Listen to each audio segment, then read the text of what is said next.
So here's the 2024 Ford Ranger Raptor. I've had this truck for an entire week and I have had a heck of a lot of fun. I've also done quite a lot with it, from city driving, highway driving, driving it in the nice weather, and driving it in torrential downpours and stormy weather. We've even taken this off-road to test some of the really cool capabilities. Now at $59,000, I honestly think this might be the best bang for the buck mid-size truck. Now, whether or not you think spending about 60 grand on a midsize is too much money or not, honestly, when you look at maybe the Toyota Tacoma, GMC Canyon, or the Chevy Colorado, which are probably the best competitors to this, I think this packs so much to offer in one truck. So let's go over everything I think about with the new Ranger Raptor. This thing's been a blast. Let's go over my 1 week review. So to go over some of the basics, if you're unfamiliar, this Ford Ranger Raptor, what really separates it from everything else is the engine. This has a 3-liter twin turbocharged V6. Now, when you look at the competition, you got all 4-cylinder turbos. Now, they're not the worst. You know, the hybrid one is pretty sweet on Toyota, but a V6 twin turbo is pretty awesome. It makes 405 horsepower with 430 pound-feet of torque, also paired to a 10-speed automatic transmission. It's got the 4-wheel drive system, locking differentials, paddle shifters, many drive modes. The exhaust sounds really good as well. So just drivetrain alone, this really stands out, and it has been fun. We're gonna take it for a spin in a second, but my goodness, this engine in this little truck is pretty sweet. So my thoughts on this styling, I think they knocked it out of the park. The F150 Raptor has always been one of my favorite trucks. And when you look at this new Ranger, it looks just like that. It has all the characteristics, the massive Ford logo. It's super bold and wide looking from the front. And you can even see how the front fenders bulge outward with those fender arches to really give it that Raptor style. So exterior styling, can't complain. There are some fake vents on the hood and on the front fenders that are just kind of gimmicks, but they do look cool, kind of adds to the aesthetic.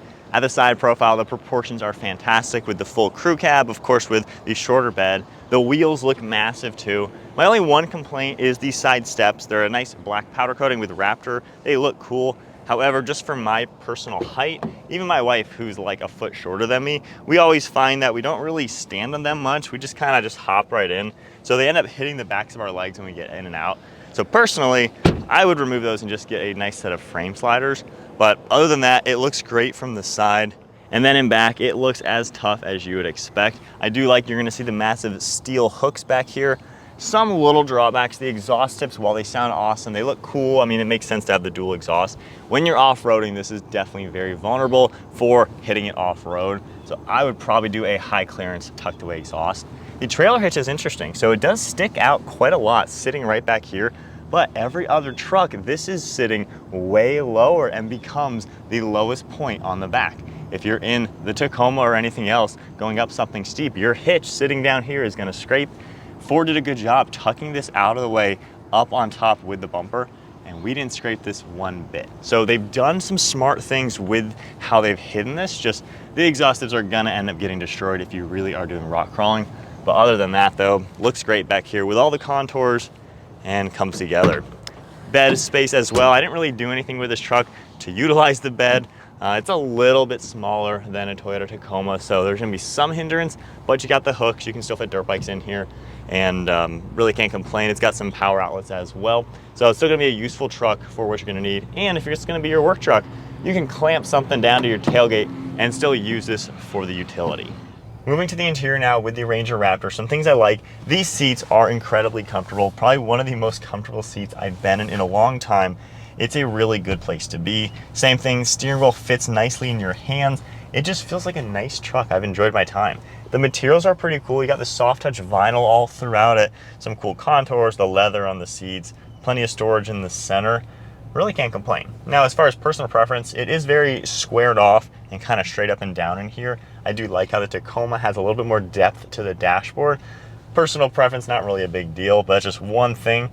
The screen, I'm getting more used to it. It does have kind of smaller tiles to it. There's a lot of little buttons all throughout it, so it takes a little getting used to. Climate's not all too bad. You do have them on the screen and physical buttons. There is some lag sometimes on the screen, not the worst, but just sometimes. Only other complaint is the drive mode select. So you turn this dial over here, it goes through the modes. Sometimes I've had it get stuck physically where it's in one mode and it'll just scroll all the way to one side. Like right now, this piece is not moving. There we go. it got stuck in the right position. So whenever you do the drive modes, just manually do it, just kind of click it each time and do your thing. So I wouldn't mind maybe if that had a little bit stronger spring in it to where it doesn't get stuck. Other than that, I don't really have complaints. The interior's been nice to be in. You got the auxiliaries, sunglass holder, garage door buttons, no heads-up display, which I don't really care about all too much, but really can't complain. The drive modes have all worked really well. Having the cameras, especially the front view camera, the top down and reverse, you can monitor pretty much everything in the truck, your four-wheel drive settings, the differentials. So it's been really easy to use this from the day-to-day as well as hitting the trails. Now, some things that I did not test with this is towing. I have nothing to tow, so I really wasn't able to test that out. And then back seat space, I personally sat back there when I did the review. I didn't have anybody back there in general, so can't really say much about that. However, I do find the back seat to be pretty darn comfortable and better than most in this class. So really, this truck has a lot going for it. Now, one thing that I've kind of found with this truck, it makes me crave finding every little bump or anything to drive over, under, or through. It is just a truck that kind of craves adventure. All right, when we come back, we're gonna have to go through that and make some noise. But I literally just want to find random trails and things like that to drive this on. But some things I love about it with the drive mode, the normal mode is great for normal driving as you'd expect. When you put into sport mode, you can toggle down in here into manual mode, and it kind of drives like a sports car. You can kind of get that aspect to it, and it just makes it a heck of a lot of fun. One complaint, the shifter is a little delicate. I've put into park a lot of times when trying to go into reverse. So that's just one little complaint. It just takes some getting used to. You gotta kind of go really slow and feel out the clicks. So I wouldn't mind that being just a little bit better. But nonetheless, that's kind of the most of my complaints. They're all just pretty nitpicky. Oh man, now with the exhaust, it also, like I said, sounds so good. It's a V6, and you can tell the characteristics with a V6 versus all the four cylinders. So I think that's also a big plus with this car.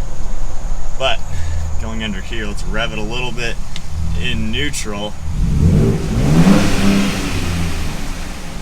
Hopefully you heard that a little bit, and then popping it into drive.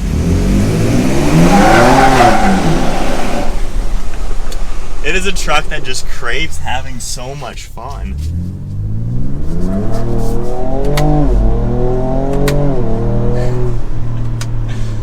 Man, so I've never owned an SUV or a truck. I've only ever had two-doored cars. And just driving in this makes me want to have something like this. In fact, it makes me want to have this. This is probably one of my most favorite cars, or trucks, or anything that I've really been driving around. The suspension in this, so it's got the Fox live valve system, super fancy stuff with drive modes where you can adjust, normal, sport, and off-road for the damping. It'll automatically adjust with the drive modes too. But when we were taking this on gravel roads, it literally felt like I was on pavement when I was in the off-road suspension mode. So the fact that this was so incredibly smooth off-roading shows how well built I would say this truck is. It's so solid, it's really well put together, and the suspension system just does its job. The roads we were on, I've been in so many other off-roaders, and it is jarring. We've done that in Tacomas, Colorados, Wranglers, and they're just kind of bumpy all around. This thing just tackled it, and I wanted to go faster and faster because it was so smooth. When you drive this in the Baja mode, that'll basically put it into the automatic four-wheel drive. That was a fun mode in the rain because I could floor it around turns and everything, and it just had traction. It was like a Baja truck. It would have been fun to do that like through the desert or something, but we don't have deserts around here. But in comparison, when I would put it into normal mode or sport mode in the rain, I could get the tail end to drift a little bit and just have the more playful aspect. So that was kind of my favorite thing with this, is just being able to play with it on road like a sports car, drive it comfortably. Like in normal mode, it's so smooth, the seats are comfortable, you're nice and high up. I mean, it's a great daily driver. But then putting into the sport mode with the paddles, you can drift a little bit when you're accelerating out of a turn or something. It just has a playful aspect. And then when you do hit the trails, all the modes do a great job. Now, one thing that I enjoyed with this, driving it in the rain was a heck of a lot of fun just because I felt like I was in a tank. There was one massive puddle. We had a huge, almost like a flash flood pretty much. But the whole road was covered in water. Every single car was slowing down and going around the puddle.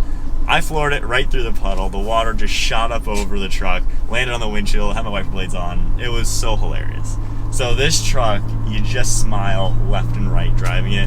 My wife was in the passenger seat just cracking up. Every puddle that I could see in the road, I would just floor it through. Like, it's something else driving this truck. I truly have been enjoying it.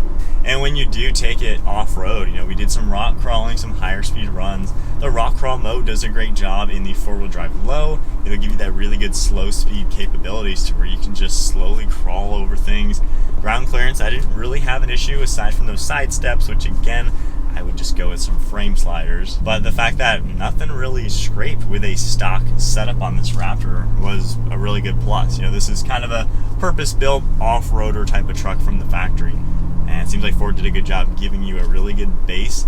If I would change anything, you know, maybe a tad larger tires, and if you could do like a 1 or 2 inch lift on this, that's probably about all I would ever need. I don't think you would really need more capabilities than that, aside from if you're doing some crazy hardcore off-roading, which you may or may not be doing in this. You'd probably go with something more purpose-built for specific off-roading.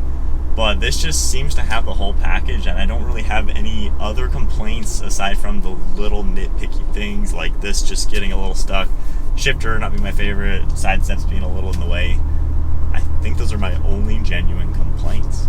So modes that I like to drive it in, basically on road, just kind of normal mode is about fine. When I am cruising on the highway, I would put it into quiet exhaust mode, and it just turns it off. It just turns it into a normal basic car. But around town and stuff, it is fun to have it in the normal mode or the sport or Baja. They don't really sound all too much different, quite honestly, when you're playing with the different drive modes. So Baja and normal, they sound almost the same, so maybe an upgraded exhaust would give this just a little bit more sound, but it still sounds really good. And you can hear the turbo blow off. But yeah, I'm just craving finding dirt, so here's a little bit of some gravel. And it just takes it so easily. If we go into the off-road damper setting, I mean, I don't know how much you guys are shaking, but for me in here, it's just not bad. Even going over these, like obviously we're going up and over because, you know, that is how the ground is sloped. But it just takes everything you throw its way. I can get used to this. I think I can get used to a truck like this. Don't want to spin out too much, but going fast over bumps. Man, I just want to take this on some long Baja run and just do some crazy stuff with it. But I think as we plow over bumps like nothing, that is about it for the Ford Ranger Raptor. 1 week with this truck, I have 99.9% positive things to say. This is a truck I would absolutely buy. Honestly, I would absolutely buy this. I think it has the fun street capabilities that if you're an enthusiast, a car enthusiast, you will love about this. The F150 Raptor is great, but it is just a big truck that most of us don't ever need. I do not need the size and space of an F150. I love them, but I don't need one. This is the perfect truck for the person who needs just a nice, normal, mid-sized truck that can do the utility work, the fun stuff, but also be just a heck of a lot of fun to drive in every circumstance. So there's my 1 week, no complaints. Comment below for those of you who own these trucks. What are you doing with them? What do you like about them? And if you're considering this, or maybe a Tier D Pro Tacoma, a Tier D Off-Road, one of the AT4 vehicles from GMC, you know, those are great too, but nothing has the fun factor, I think, of this. With the paddles, the V6 twin turbo, that exhaust, this just has something that no other truck has. Anyways, if you enjoyed the video, give it a thumbs up, hit that subscribe button, and stay tuned for plenty more content, and I'll see you all in the next video.